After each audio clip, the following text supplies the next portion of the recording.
વડોદરાના માંજલપુરમાં ગૌરી વ્રત કરતી દીકરીઓ માટે જિગ્નેશ જાદવ દ્વારા મફત પાણીપુરી, સેન્ડવિચ અને આઈસ્ક્રીમનું વિતરણ કરવામાં આવ્યું।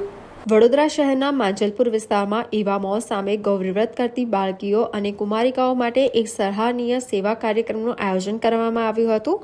બોમ્બે સેન્ડવિચના જિગ્નેશ જાદવ અને તેમની ટીમ દ્વારા આયોજિત આ સેવા યજ્ઞમાં જાગરણના બીજા દિવસે દીકરીઓને મફતમાં સેન્ડવિચ, પાણીપુરી અને આઈસ્ક્રીમનું વિતરણ કરવામાં આવ્યું હતું।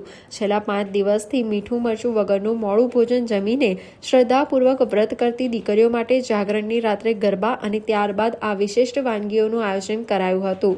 આયોજક જિગ્નેશ જાદવના જણાવ્યા અનુસાર આ સેવા કાર્યક્રમનો લાભ આશરે 7 થી 8 હજાર જેટલી વ્રતધારી દીકરીઓએ ઉત્સાહભેર લીધો હતો।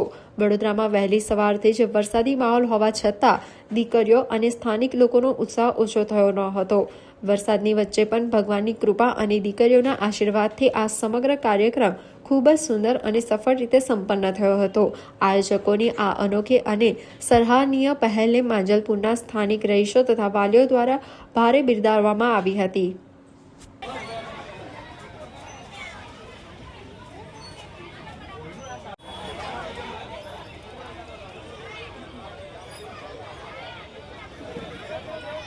આજે સેવા રાખવામાં એક ગૌરી વ્રત કરતી જે બાળકીઓ છે, છેલ્લા 5 દિવસ સુધી મીઠું મરચું ખાધા વગરની જે રહે છે, એમના માટે અમે છેલ્લા જાગરણના દિવસે ગરબાનું આયોજન રાખવામાં આવે છે અને જે જાગરણ પત્યા પછી બીજા દિવસે સેન્ડવિચ, પાણીપુરી અને આઈસ્ક્રીમનું આયોજન રાખવામાં આવે છે।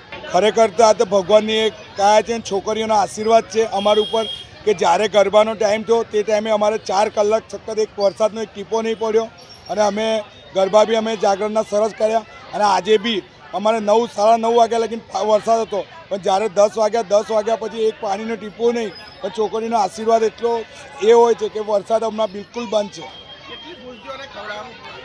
7 થી 8 હજાર છોકરીઓને અમે આ બધું રાખેલું છે।